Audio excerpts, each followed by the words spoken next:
मी या जगातील सर्वात दुर्दैवी स्त्री होती, जिला तिच्या पालकांकडून आदर मिळाला नव्हता किंवा त्यांचे प्रेम मिळाले नव्हते आणि माझ्या आयुष्यात लिहिलेले दुःख माझ्या स्वतःच्या घरापासून सुरू झाले.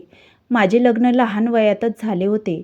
जणू मी त्यांच्यावर एक ओझे होते, जे लवकरात लवकर काढून टाकणे आवश्यक होते. मी 6 बहिणींमध्ये सर्वात लहान होते आणि कदाचित म्हणूनच कोणालाच माझ्यावर प्रेम नव्हते. त्यांना फक्त मला त्यांच्या घरातून बाहेर काढायचे होते. सर्वात मोठी समस्या अशी होती की मला लवकरात लवकर कोणाच्या तरी खुंटीत बांधले जावे, जणू मी एखाद्या वस्तूसारखे आहे. गरिबीने आमच्या घरात अशा प्रकारे वेठीस धरले होते की प्रत्येक निर्णय परिस्थितीच्या दबावाखाली घेतला जात असे.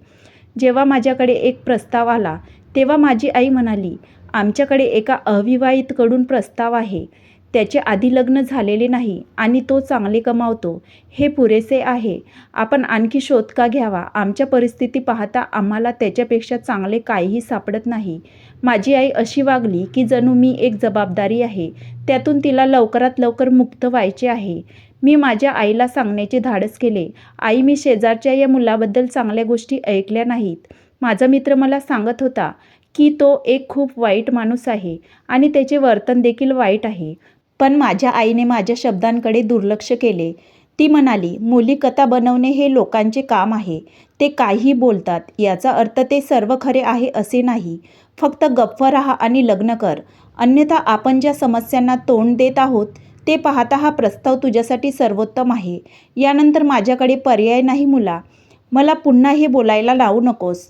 माझ्या आईच्या दबावाखाली मला हो म्हणायला भाग पाडले जाते.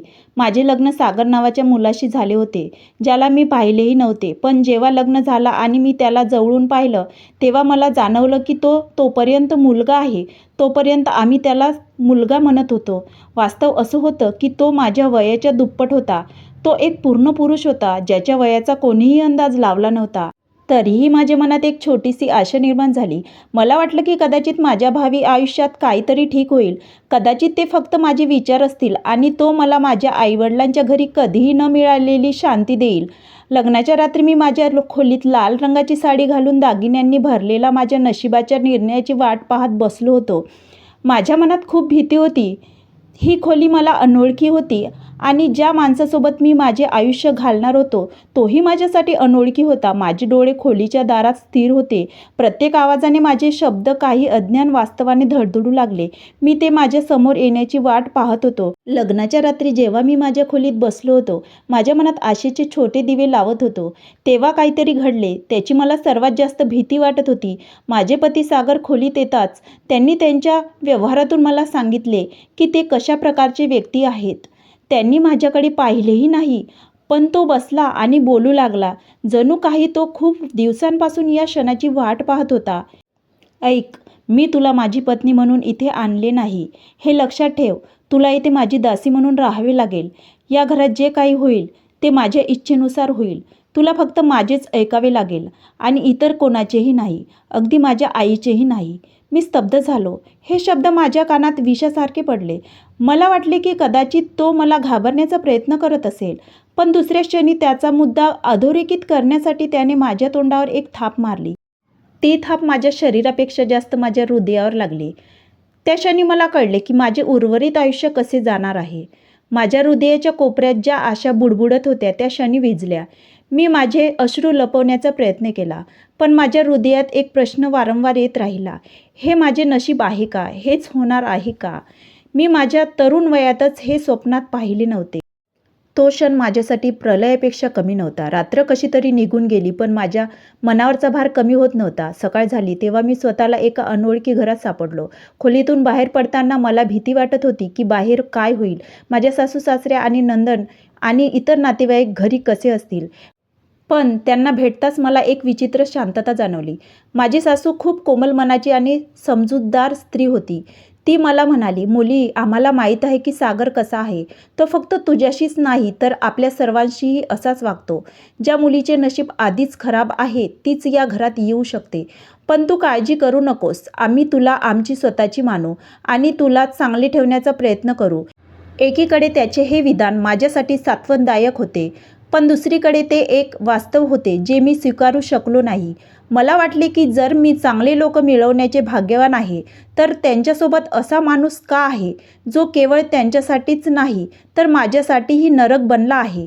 माझी नणंद ही चांगली होती आणि ती माझ्याकडे आली आणि म्हणाली, "वहिनी, आम्हाला माहीत आहे की तो भाऊ तुम्हाला घाबरवतो. तो नेहमीच असाच असतो. आम्ही सर्वांना त्यांच्या वागण्याची सवय झाली आहे. पण तुम्ही काळजी करू नका, आम्ही तुमच्यासोबत आहोत." तिच्या बोलण्यात थोडीशी सहानुभूती होती, पण तिची सहाय्यता देखील दिसून येत होती. मला लवकरच कळले की हे घर फक्त सागरच्या आदेशाने चालते. त्याच्या मी इच्छेनुसार येथे कोणीही काही करू शकत नाही. माझी सासू जी एक बुद्धिमान महिला होती, ती स्वतः सागरच्या कडक वागण्यासमोर सहाय्यक होती. माझ्या नंदन, ज्या तिच्या वयानुसार आनंदाच्या पात्र होत्या, तिला अशा वातावरणात राहण्यास भाग पाडले गेले होते की तिथे आनंदाचा विचारच नाहीसा झाला होता. कालांतराने मी या घरात गुलाम झालो आणि मी एक असहाय्य स्त्री बनलो. सागरचा छळ माझ्या दैनंदिन जीवनाचा एक भाग बनला होता. लग्नानंतर माझ्या आयुष्यात आनंद येईल असे मला वाटत होते, पण इथे प्रत्येक दिवस एक नवीन परीक्षा होती. माझी स्वप्ने, माझ्या इच्छा, सर्व काही एक एक करून संपत होते. मी स्वतःला सागरच्या छळाला बळी पडलेल्या महिलांच्या गटात समाविष्ट केले. आम्ही सर्व एकमेकांचे आधार होतो, पण स्वतःच्या असहाय्यतेसह जगण्यास भाग पाडले जात होतो. सागरसारखा माणूस या सर्व लोकांना कसे नियंत्रणात ठेवत होता हे विचार करून मला आश्चर्य वाटले. त्याच्या छळामुळे आम्हाला असे बनवले होते की आम्हाला त्याचा प्रत्येक शब्द पाळावा लागत होता. हे घर सागरचे होते आणि इथे फक्त त्याची इच्छा जिंकत होती. आम्ही सर्व त्याच्या तत्त्वांचे कैदी होतो. आमचे आयुष्य एका तुरुंगात होते, तिथून सुटणे अशक्य होते. दररोज सागरच्या कठोर शब्दांनी आणि वागण्याने माझे हृदय तुटले, परंतु माझ्या सासू आणि नंदनच्या प्रेमाने मला जगण्याचे धाडस दिले. त्यांच्यासोबत राहून मी स्वतःचे सुख सोडून इतरांना आधार बनायला शिकलो. कदाचित या घरात राहण्याचा एकच मार्ग होता. येथील प्रत्येक स्त्रीची स्वतःची कहाणी होती, परंतु सर्व कथांचा परिणाम एकच होता, सागरच्या इच्छेनुसार जीवन जगणे. आणि आता मी या कथांचा एक भाग बनलो होतो. मी माझ्या नशिबाबद्दल तक्रार करायचो, पण मी माझ्या असहाय्यतेसमोर माझे डोके टेकवायचे. लग्नानंतर एक सून म्हणून मला नेहमीच अशी आशा होती की माझा नवरा माझ्यावर आनंदी असावा. मला वाटले की मी माझ्या सौंदर्याने, माझ्या प्रेमाने आणि माझ्या सेवेने सागरचे मन जिंकेल.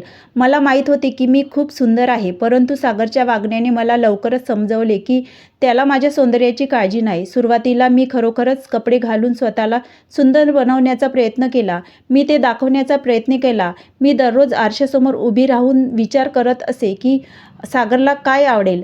मी छान कपडे घालू लागलो, माझे केस वेगवेगळ्या स्टाईलमध्ये स्टाईल करू लागलो आणि हलका मेकअप करू लागलो. मला आशा होती की तो माझ्याकडे लक्ष देईल, पण जेव्हा जेव्हा तो यायचा तेव्हा तो माझ्याकडे पाहत नव्हता किंवा शिवीगाळ करायचा.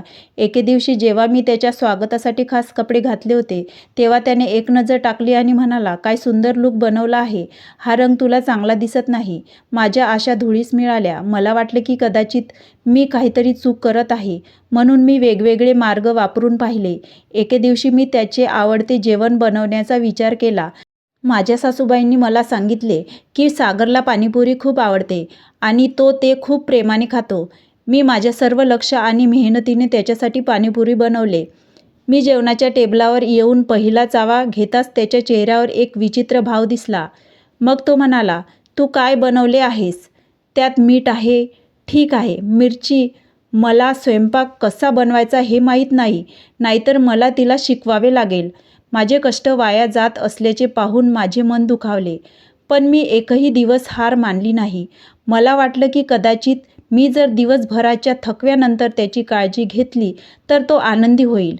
मी त्याचे कपडे धुतले, त्याची खोली स्वच्छ केली आणि रात्री चहा बनवला आणि त्याच्याकडे घेऊन गेलो. पण माझे आभार मानण्याऐवजी त्याने मला फटकारले आणि म्हटले, "तुला चहा कसा बनवायचा हेही माहीत नाही.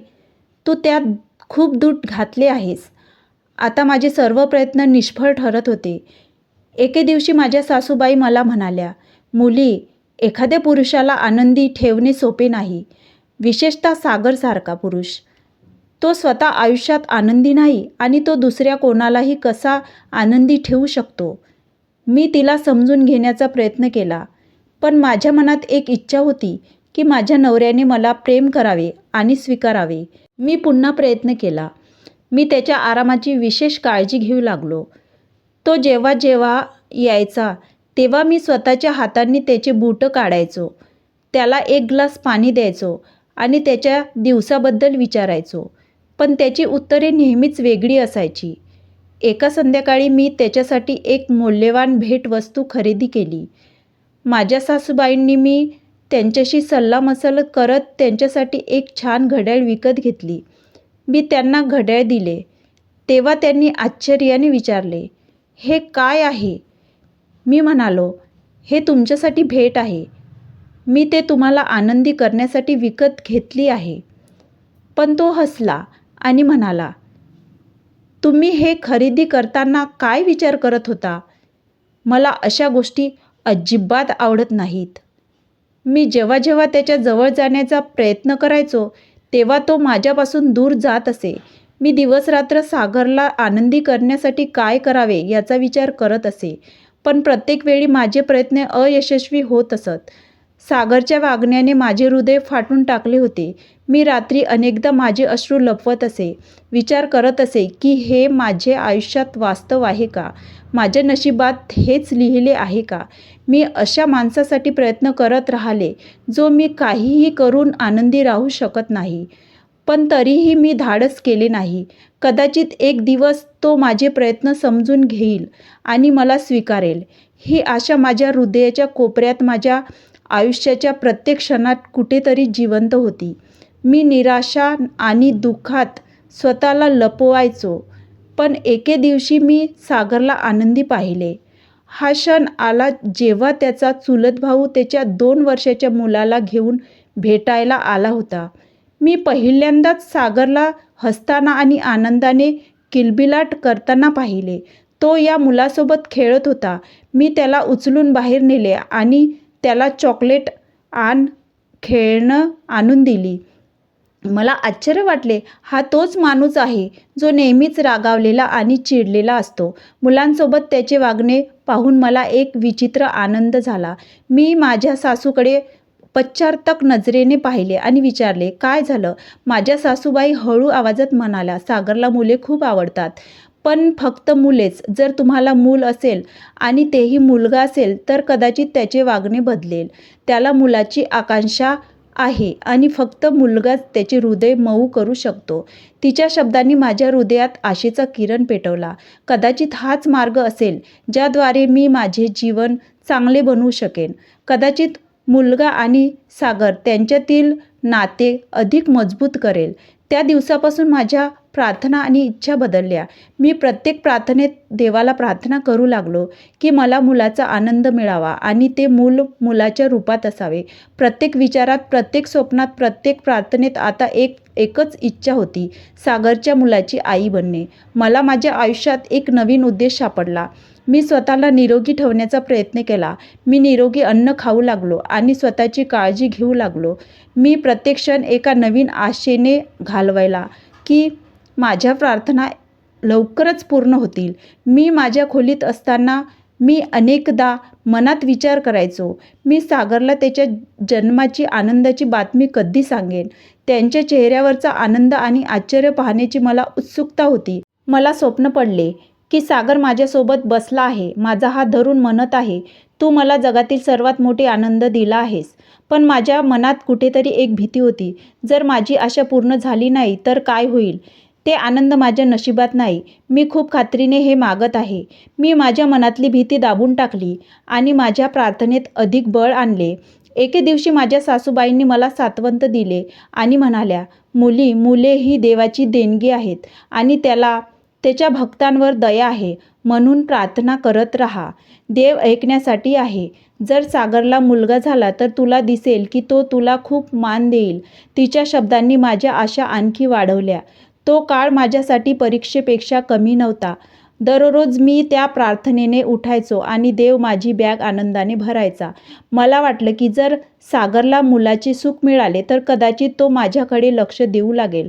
माझ्या सासूबाईच्या शब्दांनी माझ्या विचारांना एक नवीन वळण दिले आणि मी मनापासून आणि आत्म्याने ही आशा धरली की एके दिवशी माझा नवरा माझ्यावर प्रेम करेल, माझा आदर करेल आणि माझ्या नात्यात आनंद येईल. आता माझ्या आयुष्यातील प्रत्येक क्षण या एकाच प्रार्थनेभोवती फिरत होता. मी माझे सर्व सुख-दुःख बाजूला ठेवून देवाला प्रार्थना केली. मी देवावर विश्वास ठेवला आणि आशा केली की एक दिवस सागरच्या नजरेत माझे महत्त्व बदलेल.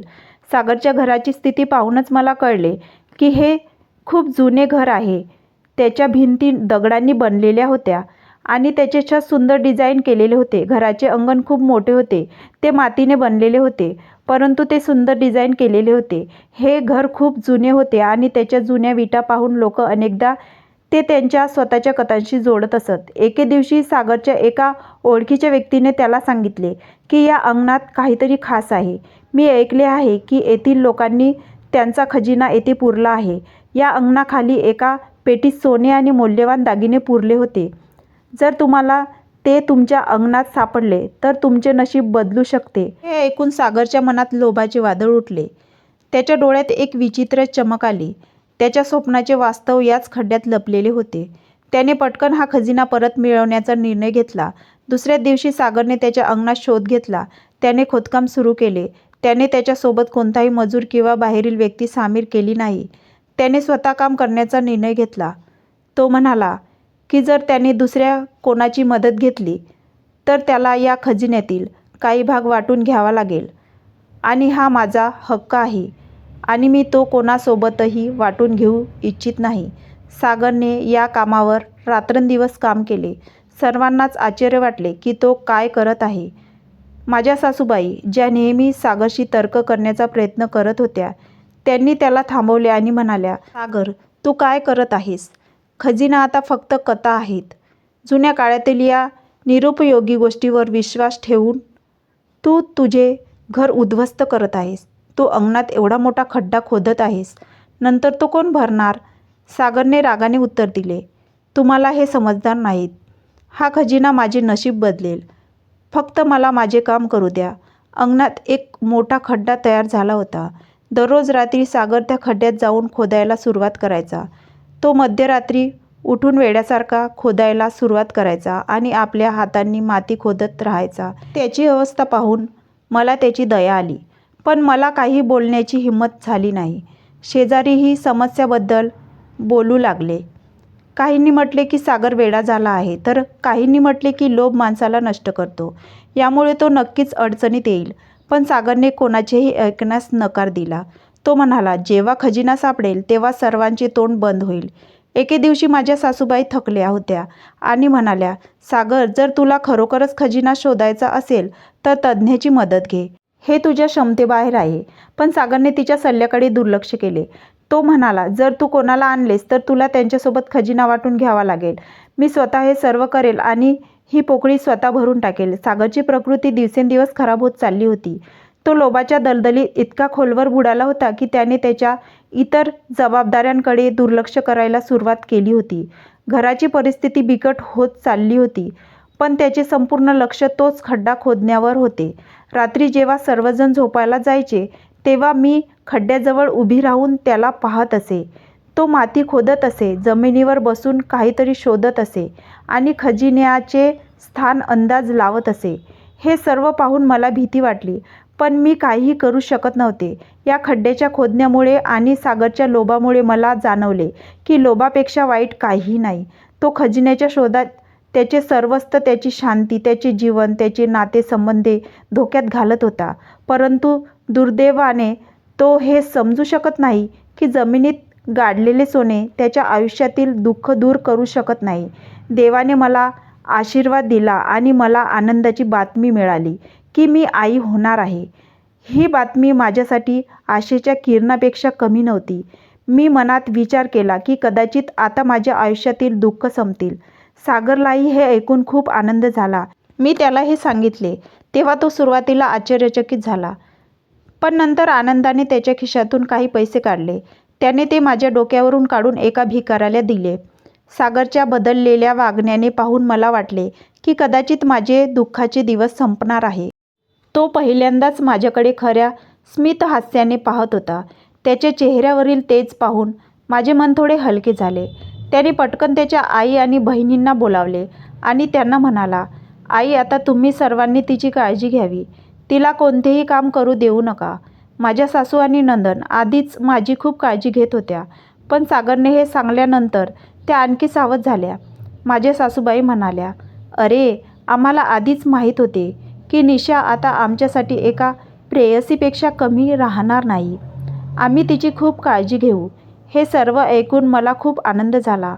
माझ्या मनात आशेचा किरण निर्माण झाला.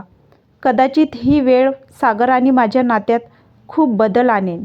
सागर वारंवार हेच म्हणत असे, "आमच्या घरी एक मुलगा येईल, एक वारस येईल." त्याच्या शब्दात आनंद दिसत होता. त्याने असेही म्हटले की त्याने त्याच्या मुलाचे नावही विचारले आहे. पण एके दिवशी मी धाडस एकवटले आणि सागरला सांगितले की मी तिला सांगितले होते की जर ती मुलगी असेल तर. तिचा चेहरा पडला होता. ती लगेच रागाने म्हणाली, "असे अशुभ शब्द बोलण्यापासून सावध राहा. आमच्या घरात फक्त मुलगाच जन्माला येईल, दुसरे काही नाही." त्याचा राग पाहून मला आश्चर्य वाटले.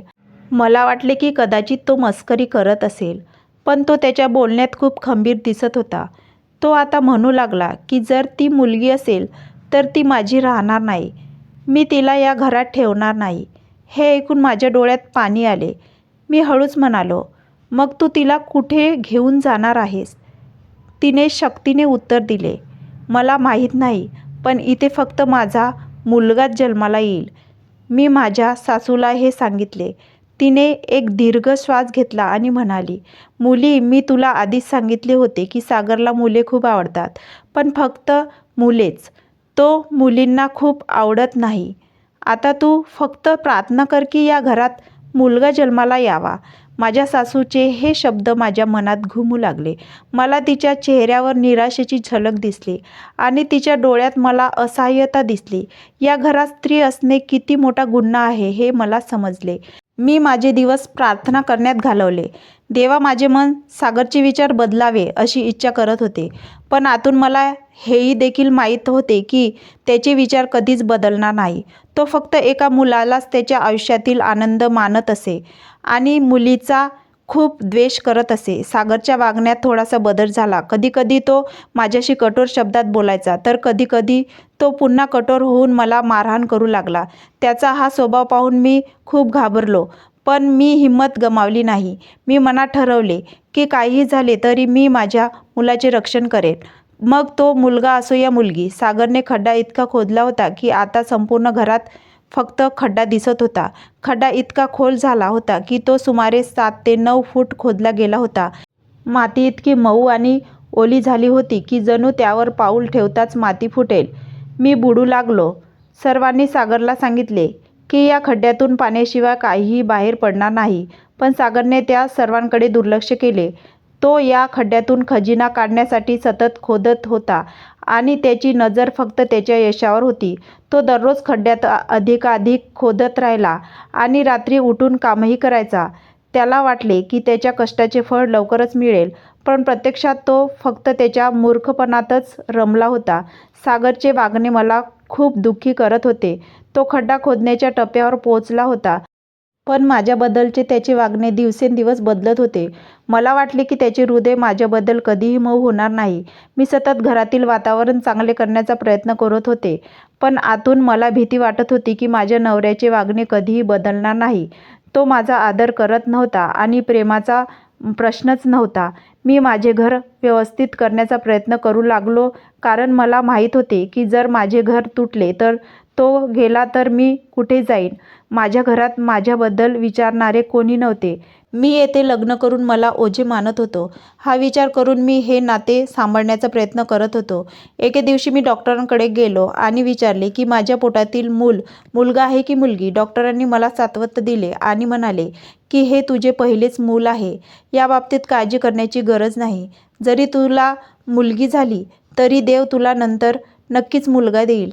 डॉक्टरांचे म्हणणे ऐकून मला थोडीशी सुटका मिळाली, पण मला माहीत होतं की माझ्या नवऱ्यासाठी ते महत्त्वाचं नाही. तो नेहमी आग्रह धरायचा की त्याला मुलगाच होईल आणि त्याच्या बोलण्याने मला भीती वाटायची. सागरने एका नातेवाईकाला सांगितले होते की जर त्याला मुलगी झाली तर तो तिला घरी ठेवणार नाही. यामुळे मला खूप दुखापत झाली. मला वाटलं की फक्त एका मुलीबद्दल इतका द्वेष त्याच्यासाठी इतका महत्त्वाचा आहे का? मला माझ्या आयुष्याच्या कोणत्याही भागात प्रेम मिळेल का? मग तो दिवस जवळ आला जेव्हा मला मूल होण्याची वेळ आली. मी अनेक दिवसापासून विचित्र वेदना सहन करत होते आणि माझी शारीरिक स्थिती खूपच खालावली होती. माझ्या कुटुंबाला कळलं की माझे बाळ लवकरच जन्माला येणार आहे. त्यांनी एका सुईणला बोलावलं. माझ्या मनात एक विचित्र अस्वस्थता आणि भीती होती, कारण मला माहीत होतं की माझ्या आयुष्यातील सर्वात मोठी परीक्षा सुरू होणार आहे. माझी प्रकृती इतकी नाजूक झाली होती की मला असं वाटत की सगळं काही कोणत्याही क्षणी संपेल.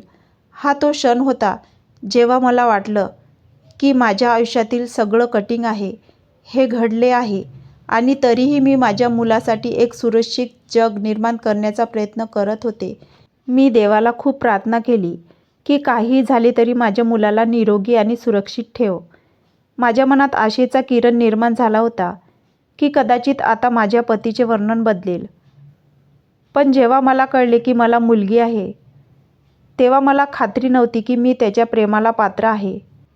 माझी मुलगी जन्माला आल्याचे ऐकून सागर पूर्णपणे संतापला होता.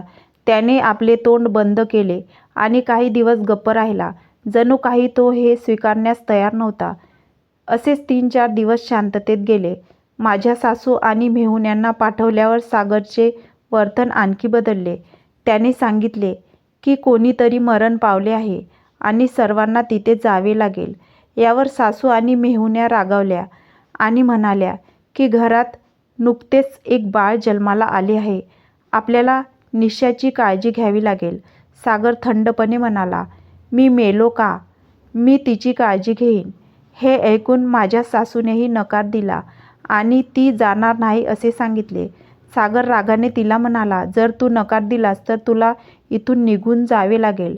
यानंतर बरेच दिवस गेले. दरम्यान मी मनात ठरवले होते की आता मी एक शेवटचा प्रयत्न करावा.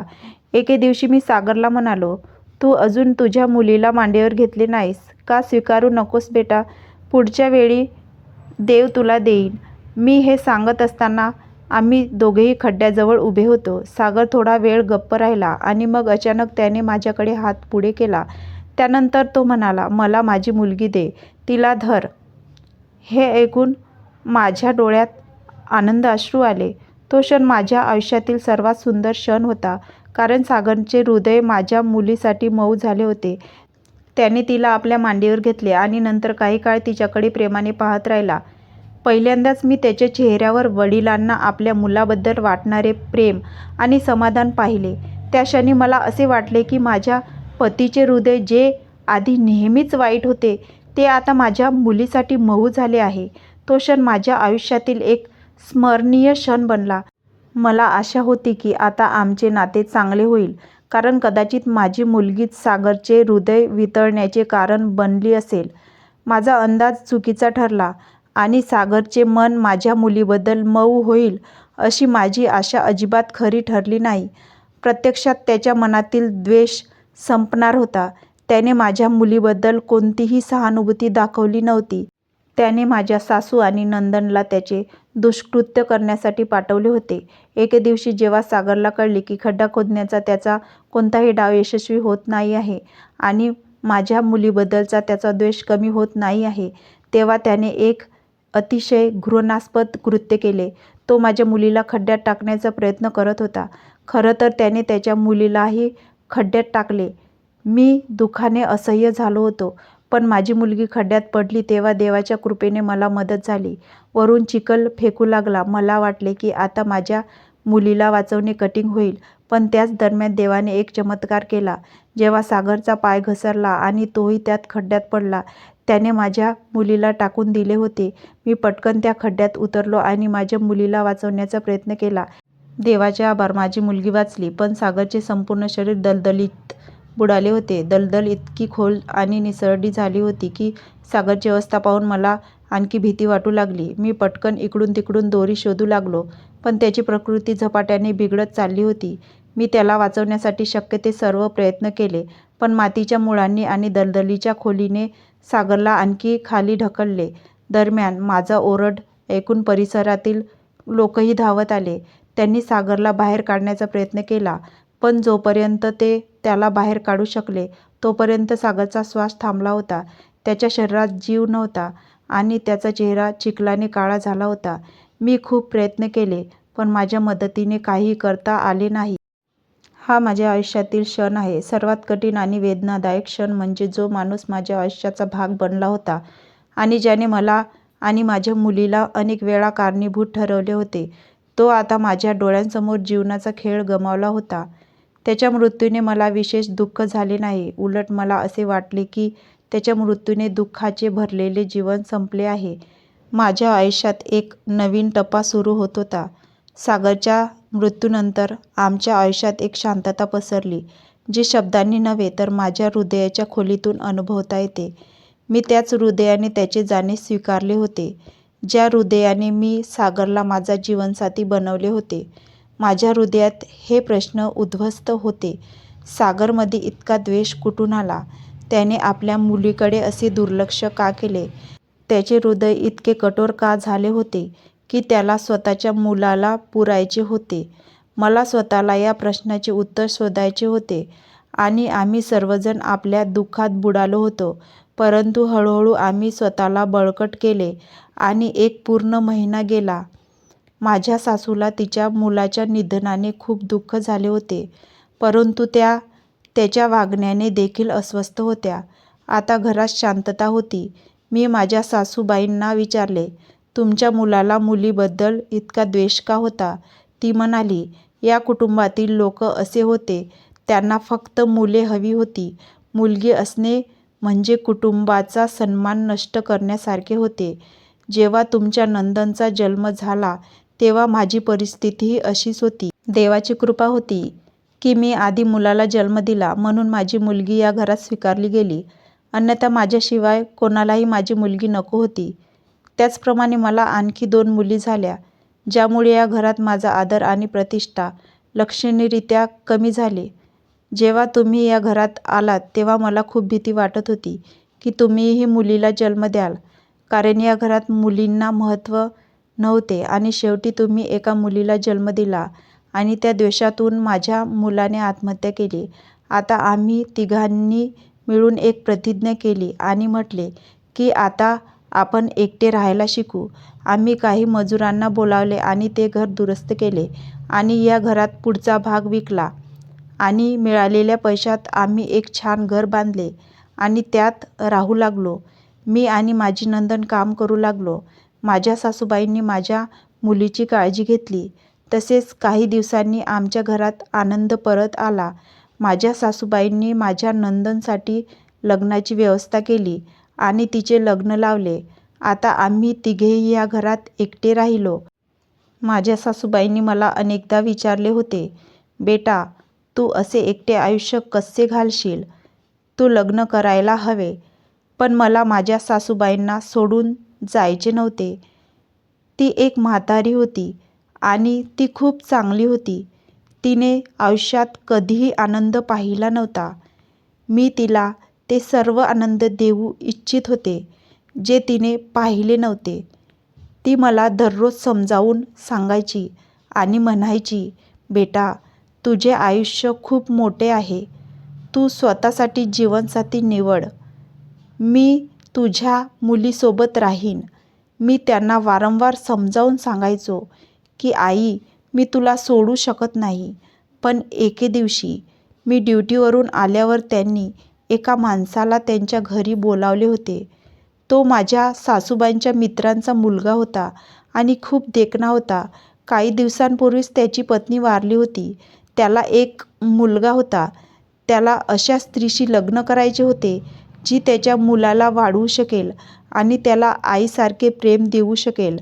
माझ्या सासूबाईंनी माझ्यावर खूप दबाव आणला आणि म्हणाल्या की तू हे लग्न नक्कीच करशील. मी माझ्या नातीला ठेवेन.